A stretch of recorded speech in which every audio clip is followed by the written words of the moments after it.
Bruno Devillé est inspecteur social à l'Office national de la sécurité sociale, rattaché à la direction de Bruxelles. Il est responsable de la cellule socio-économique et traite des êtres humains. Dans le domaine de la lutte contre la fraude et l'exploitation des travailleurs, il possède une solide expérience de terrain.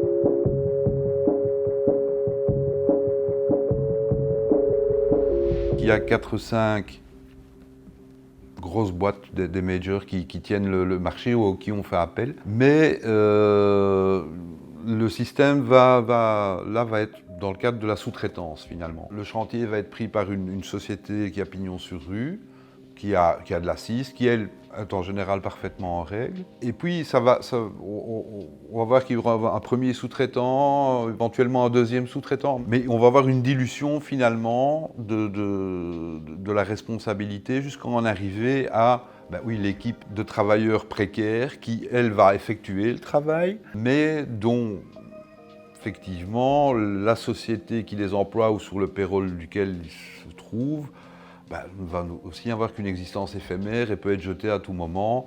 Et on va voir, c'est un peu le même phénomène que les négriers de la construction. On va voir des équipes qui vont passer de structure en structure.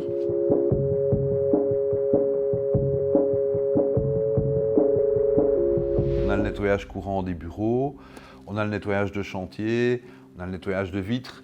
Voilà, c'est aussi à chaque fois des entités différentes qui font appel à du personnel différent, de qualifications parfois différentes. Si on veut retirer un bénéfice, et je dis ça sans jeter l'opprobre sur les sociétés qui soumissionnent, hein, mais voilà, on va de toute façon se retourner vers le sous-traitant ou le donneur d'aide le moins cher finalement.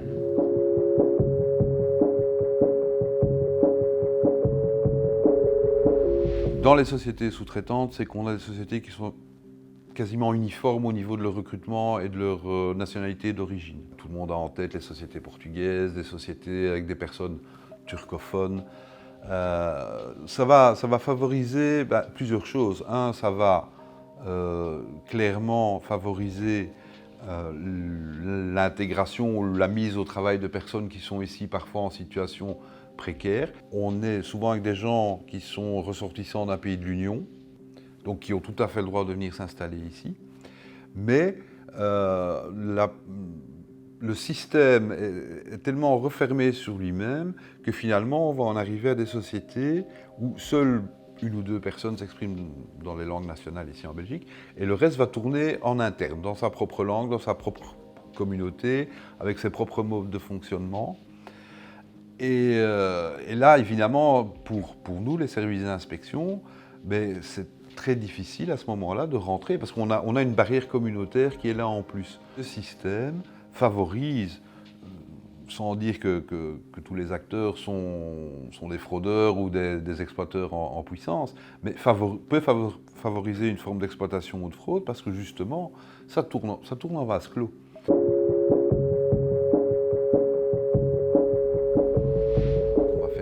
Des gens, soi-disant détachés par une société basée dans un pays de l'Union, où les conditions de sécurité sociale et de salaire sont très différentes par rapport à la Belgique, et on va les faire travailler ici, même si la législation prévoit que toute personne travaillant en Belgique doit être payée aux normes belges. Et là, on se retrouve de nouveau devant des enquêtes qui sont beaucoup plus complexes à mener parce qu'on doit avoir les informations venant d'un pays tiers, et aussi par le fait que le même système qui s'applique ici en interne en Belgique s'applique aussi à l'étranger. On va créer aussi des sociétés Kleenex ou des sociétés qui finalement n'ont aucune existence légale, qui ont juste un nom. Hein, c'est pas la première fois que dans nos enquêtes, on trouve des sièges sociaux à l'étranger qui sont en fait basés dans des cimetières ou dans des bois, l'adresse officielle correspondant à ça.